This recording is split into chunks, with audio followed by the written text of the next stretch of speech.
leitores! Então, estamos de volta com mais uma resenha aqui no canal.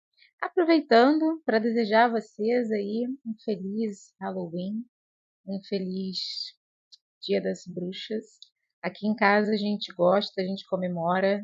Gente, eu já tentei desligar esse trequinho, mas ele perdeu a sanidade. Então, ele resolveu que ele tem que ficar 24/7 assim, né? Então, vamos respeitar que a abóbora quer ficar ali, né, brincando de trick or treat com a gente. E para trazer ali uma leitura que eu acho que caiu bem no momento certo, eu consegui terminar a tempo para essa semana do Halloween. Vamos falar de um livro que tem a ver com assombrações, tem a ver com fantasmas, né? Então, o protagonista desse livro, ele vai atrás do pai, né? Ele cresceu sem o pai, a gente sabe isso, sabemos que ele cresceu sem o pai, e ele decide, por um pedido da mãe, a mãe ali no seu leito de morte, pede a ele que ele reencontre esse pai e que ele peça a esse pai o que é dele, o que é deles, o que era de direito deles. E fica muito claro que não é dinheiro, é algo muito muito maior, né? E ele vai para esse povoado, a história se passa no México, possivelmente ali o México, eu acredito que é durante ou antes da Revolução Mexicana, tá? Que acontece no início do século XX, até onde eu lembro, tá, gente? Podem me corrigir. E nesse período a gente tem ali muito aqueles povoados do México, você tem aquela cultura mexicana que envolve ao mesmo tempo o catolicismo, mas também um misticismo muito grande, né? Então essa crença em espíritos, essa crença em la muerte, né? Essa crença em um mundo onde os fantasmas ou as almas estão entre nós o tempo inteiro, enfim, e é possível conhecer a história dessas almas, né? Os nossos antepassados estão conosco, essa ideia da ancestralidade dos antepassados, dos ancestrais, é algo muito forte na cultura mexicana. E você vai ver esse rapaz voltar para esse povoado chamado Comala e tentar encontrar esse pai. Só que quando ele chega nesse povoado, ele descobre que estão todos mortos, não tem ninguém vivo nesse povoado. Então, o que ele vai aprender durante essa estadia é por que essas pessoas estão mortas? Por que não sobrou ninguém em Comala? Tem uma história de amor, mas não é bem de amor, é de obsessão por trás disso, que é a história do pai, que ele vai procurar, Pedro Páramo, aquele que dá título ao livro. Na minha opinião, um grande protagonista, apesar de não ser um narrador, para mim o protagonista da obra é Pedro Páramo. E vamos acompanhar então esses fantasmas contando essas histórias a partir do ponto de vista em que ele vai vendo essas coisas acontecerem, né? Como se ainda estivessem acontecendo ali. Tem uma atmosfera muito gostosa, tem uma atmosfera bem horripilante, bem assombrosa mesmo, né? Você tem essa sensação, tem falas, tem frases nesse livro que te colocam num humor bastante lúgubre, né? Que para mim tem tudo a ver com esse lugar da sombra, que é o período, por exemplo, do Halloween, né? O período cultural do Halloween, que a gente se permite esse brincar com a sombra, brincar com o outro lado, digamos assim, porque no dia 2 ali a gente tem o Dia dos Mortos, então você tem sempre essa sensação de que você está num portal para uma outra existência, e é esse portal que esse livro oferece. Por quê? Né? Qual a razão de tudo isso? Esse jovem que vai buscar o pai, que é uma trajetória tão arquetípica, né? Nós procuramos os nossos pais, nós procuramos de quem nós viemos, nós queremos saber, nós queremos ouvir as histórias. Então, de certa maneira, ele vai se encontrar quando ele busca esse pai. Há uma busca arquetípica por autoconhecimento, por nós mesmos, quando nós buscamos os nossos pais, os nossos ancestrais. E eu acho que isso também fica muito claro ali durante o conto barra novela, né? Acho que seria uma novela, Pedro Páramo, não chega a ser um romance no sentido estrutural. Né? E hoje o vídeo é sobre esse livro, que é um clássico da literatura do século XX mexicano, né, um clássico mexicano, escrito pelo Juan Rulfo, que eu li no original em espanhol, e sim, me sinto bastante orgulhosa de mim, porque eu comecei a ler em espanhol esse ano, li Gabriel Garcia Marques, e agora estou lendo Juan Rulfo. Então eu tô assim, né, gente? Mas um pouco vou estar lendo Isabel Allende, enfim, vou abrindo os meus horizontes, tá? De hoje é sobre esse livro, é uma resenha, né, sobre Pedro Páramo. Sejam muito, muito bem-vindos a mais um vídeo aqui no Flores de Leitura.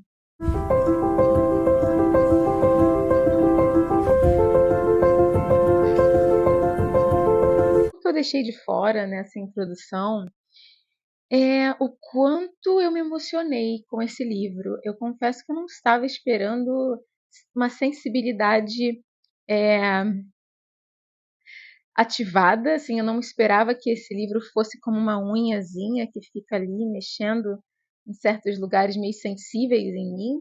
Eu senti esse corroer um pouco, principalmente por causa da relação entre o Juan, que é ali o personagem que nós vamos acompanhar, é aquele que vai buscar pelo pai, Pedro Páramo, e Juan, ele tem uma relação muito forte com a mãe, Susana.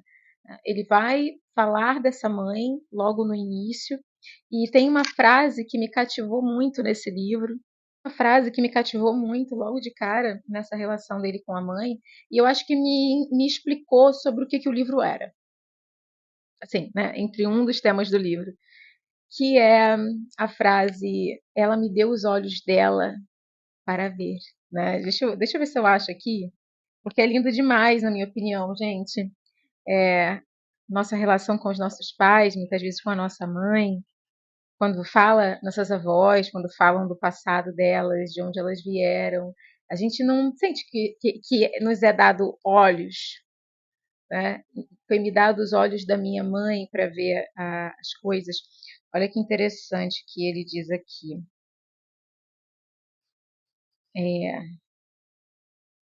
Traigo los ojos com que ella mirou estas coisas, porque me dio sussurros para ver.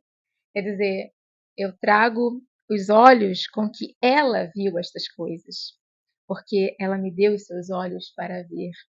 Eu achei tão linda essa frase, gente. Vou ter até um coraçãozinho aqui, e para mim isso já meio que colocou o livro num lugar de sensibilidade ligada ao passado, é a honra dos nossos antepassados, essa necessidade que a gente tem de fazer uma viagem. Tem um segredo nesse livro que eu não me sinto confortável em contar para vocês, eu acho que é algo que você vai precisar ler, né, para poder entender.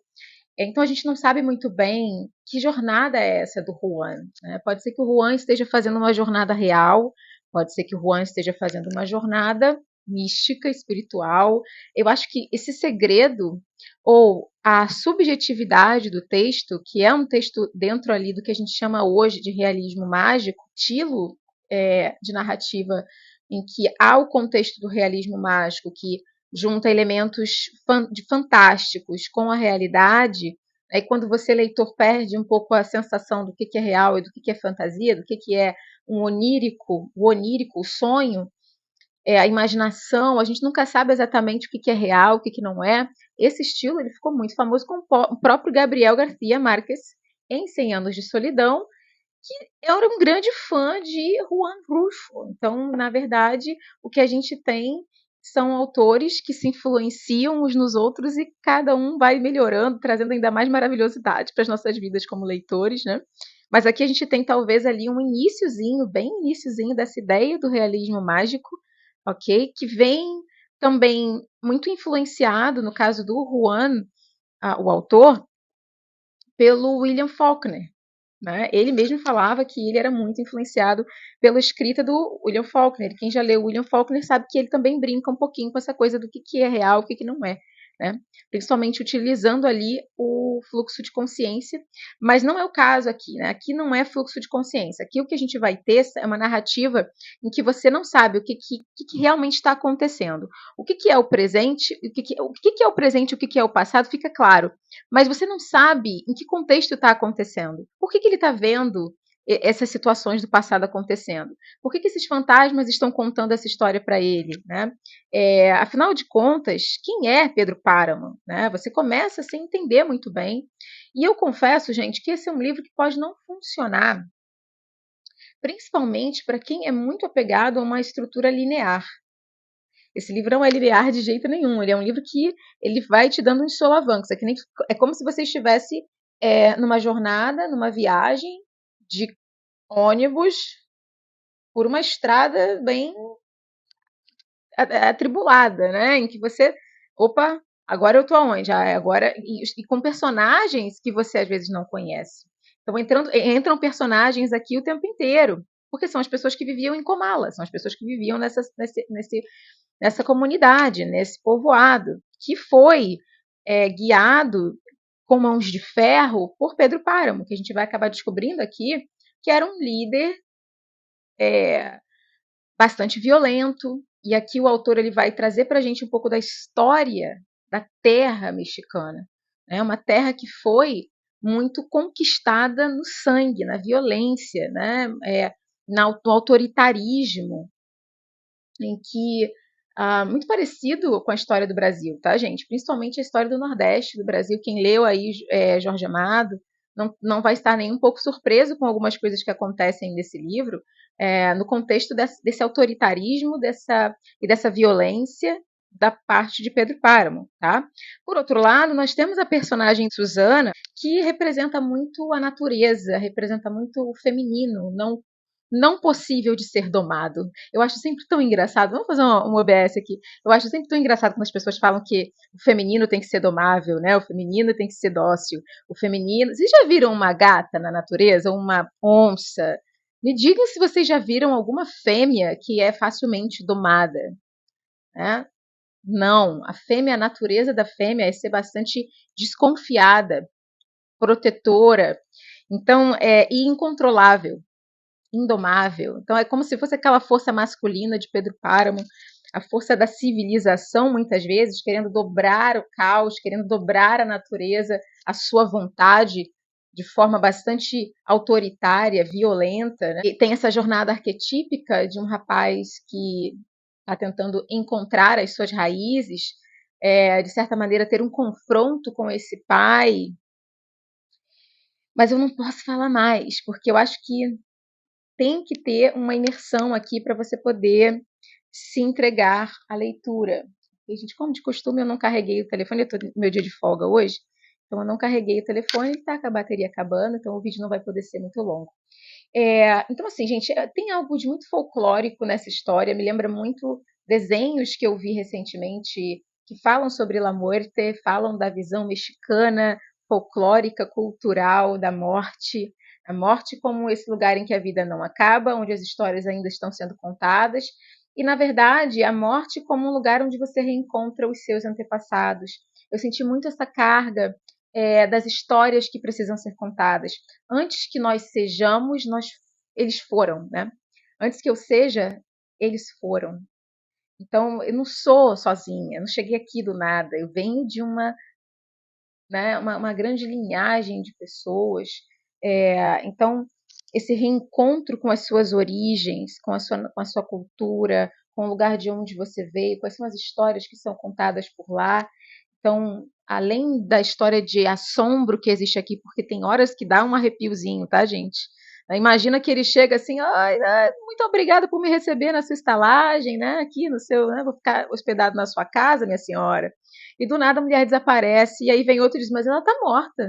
Não, e vem uma e diz assim, não, mas olha só, sua mãe me falou que você vinha, mas minha mãe tá morta. Então, assim, você tem umas coisas, tem até uma certa ironia, eu acho que o autor ele é até muito bem humorado em vários momentos, né?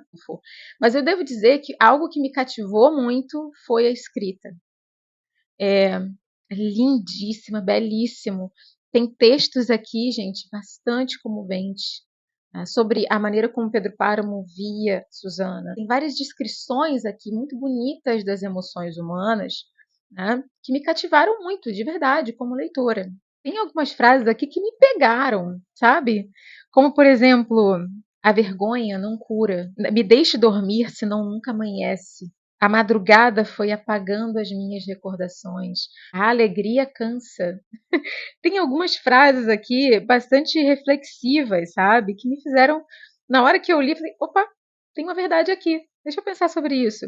Tem vários pontos muito interessantes que trazem a cultura mexicana para a visão do mundo que vai ler esse conto, esse conto não, essa novela, né? Essa novela, gente, ficou muito famosa, tá? Aqui, inclusive, na minha edição, a frase que recomenda este livro, uma das obras maestras da literatura mundial do século XX, é Susan Sontag. Então, Juan Rulfo acaba se tornando muito, muito conhecido por causa dessa obra aqui. Tá? Essa coisa dos fantasmas como símbolo do passado, um símbolo também do apego, daquilo que não vai embora, daquilo que não nos deixa em paz. Né? Então, essa comunidade, esse lugar, ele é completamente amaldiçoado por essas almas que não conseguem deixar isso ir embora. Tem uma dureza nesse povo, tem uma dureza nessa alma aqui. Tem um momento aqui em que um personagem morre e esse personagem está descrito, né? Ele cai como pedra, como um monte de pedras, ou seja, pessoa dura, pessoa rígida, pessoa que quer dobrar os outros, né? Mas ele também foi alimentado em uma cultura e uma tradição em que não havia outra alternativa, né? Então, eu acho que aqui tem muito do DNA do que esse autor via como a história do povo dele, né? Das misérias e também da sobrevivência, da força desse povo. Para mim, essa é uma história sobre a busca pela identidade, e nessa busca pela identidade do personagem há um grande simbolismo da identidade e da construção da identidade também de uma cultura e de um povo. Que no caso aqui a gente está falando da cultura e do povo mexicano. Né? Quero muito ler outras coisas de Juan Rulfo. Leiam, até porque é muito gostoso, gente. A leitura é muito gostosa. É bem gostosinha para o Halloween, sim, porque a gente fica ali cercado de fantasmas junto com o protagonista. Eu espero que vocês tenham gostado desse vídeo. Um beijo, a gente se vê no próximo.